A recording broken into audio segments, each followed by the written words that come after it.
Mimi mama wa Simba, mama la mama, nimejaa chele kama pishi la mchele. Sijui mnaniona?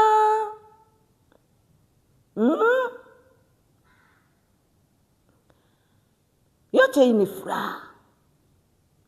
Jana tumepiga mtu hizi 2 za kurelax.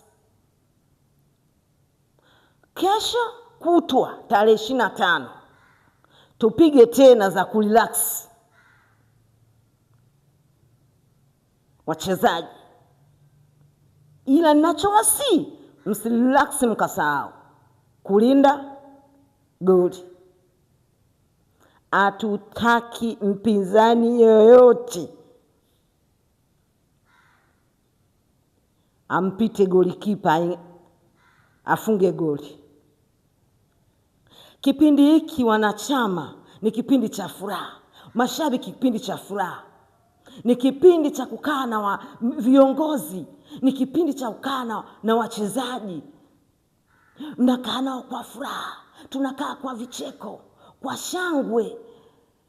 Sisi hatuna shida yoyote kwa sasa. Sasa hivi wachezaji tumewakabidhi timu yenu wachezaji. Sisi hatutaki longolongo, maneno mengi hatutaki. Kwa sasa timu yenu wachezaji, kazi yenu ni kuingia mle tu, mjitume, mburunguke humo, mjinyumburushe humo, muwe na morali. Hii Simba ni yenu. Na siku mtakapotoka, anayetoka mchezaji mle kwenye Simba aondoke, anaenda anatoa shuhuda kule, jamani, mimi nilikuwa kwenye Simba yangu, Simba ya wale wanachama wanaopenda Simba yao, mashabiki wanaopenda Simba yao. Kwa kweli wale ni kiboko.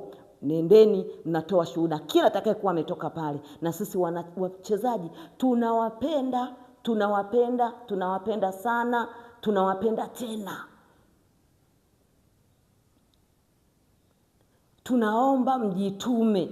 Huu ni wakati wa kufunga watu midomo, watu washone midomo yao. Ni wakati huu sasa. Mimi kwa sasa hivi nipo nimerelax. Ndio mnaona sina ile hapana.